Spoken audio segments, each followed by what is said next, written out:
Okay, the purpose of this screencast is to look back a little bit at what we've already covered, and also I'm going to give you some new content. And we are picking up where we left off. Last time you took notes, you were taking it under this main heading of political reforms. And if you recall, you did laissez-faire capitalism to regulation. The notes page looked like this, and you ended up with recall, which is under the subheading uppercase C, solution. Government steps in during progressive era. So we're going to pick up from there and we're going to move forward with some new content. Remember, you can pause anytime you would like if I am moving too fast in the screencast. Please do so. So, last time we met, we talked about laissez-faire capitalism. Government doesn't get involved. Well, there's problems with laissez-faire capitalism. So it leads to inequities in wealth. It allows the powerful to continue being powerful and leads to corruption in government. We're going to start seeing solutions. The government steps in. And then we talked about initiatives, referendums, recalls. We're now going to pick up with lowercase d under uppercase C. So here it is again, uppercase C, solutions, government steps in during progressive era, and these notes are continued. So lowercase d, and here is the detail for lowercase d. So 17th Amendment was made in 1912. The Senate of the United States is composed of 2 senators from each state, and they are elected by the people. And they serve 6-year terms and have 1 vote when they vote for laws in Congress. Before the 17th Amendment, state legislators elected senators, and this system invited corruption because you had officials already elected electing other officials to become senators. And this just kind of kept the same corrupt officials in positions of power. Now the people themselves select their own senators. And so it is a direct vote from the people. It is not like a representative body that's already been elected is electing senators. You also have the 19th Amendment, which is lowercase e, that was made in 1920, and the right to vote will not be denied on account of a person's sex, so women can vote. And this expands the electorate and helps create a government that better represents the population it serves.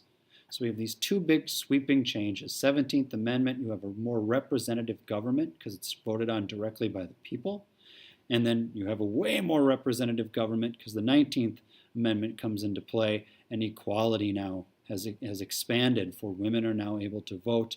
And so now government here is representing the people more closely. This is going to keep corruption out because it's going to keep good officials coming into positions of power that the people actually want.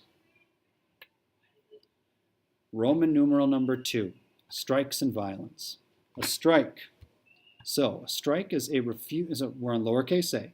Strike is a refusal to work organized by a body of employees as a form of protest, typically in an attempt to gain a concession or concessions from their employer. So in other words, the working people or the labor force will threaten a strike, and they're hoping that negotiations will happen. This is a last resort. And so they want to gain concessions, which means get something changed. Right now, the teachers of St. Paul Public Schools are going to go on strike because they want things changed in their workplace, or at least they're threatening to go on strike. Then B is the picket line. This is a boundary established by workers on strike, especially at the entrance to the workplace, that others are asked not to cross. So they will literally form a line in front of the entrance to the workplace saying, do not come in here. This is to keep the workers that are presently working there from going in and joining them on the picket line. So production is stopped. It also is hopefully keeping what are called scabs out. And these are people that are willing to do the job while the business is on strike. A lot of times violence comes with strikes, or at least it has in the past, and violence is incited during a strike when employees of a business or replacement workers cross the picket line. Further violence occurs when local or national authorities, like the police, are called in to restore order. The authorities often side with the big business. That has at least typically been the case. So, this is another form of power that the working class, or the workers, or the labor force began to use was the threat of a strike, or actually going on strike, forming the picket line so that production is stopped in the factory or the business, and then violence sometimes was the result, especially when people tried to cross the picket line. Okay, Roman numeral number 3. You're going to actually draw this diagram in your notebook. And this is the cycle of poverty. And this is what keeps poverty going on in families for sometimes generations. And a lot of this, that poverty that we see today actually started during the Industrial Revolution, and it started in this way.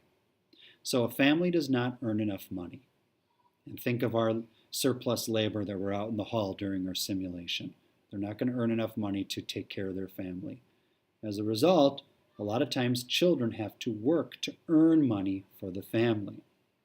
Well, if they're working to earn money, they are not in school. And they're not learning the skills to become part of the skilled labor force. Rather, they're going to become unskilled labor. And this starts the poverty cycle over again, where now they're unskilled, they're not going to earn enough money, children have to work, children can't go to school, unskilled labor. And this goes on for generations and can lead to the cycle of poverty, which puts poverty within a family or even sometimes a demographic of people for decades, generations. So please, again, record this entire diagram inside your notebook. Now that you have finished all the notes for laissez-faire capitalism and regulations or solutions to the problems with laissez-faire capitalism, now what you need to do is pull out all the need to knows. So tomorrow when your notes are checked in, I want to see your notes all the way through the cycle of poverty, and then the need to knows are pulled out. In class, we will write the summaries for the notes we have taken from these screencasts. Thank you.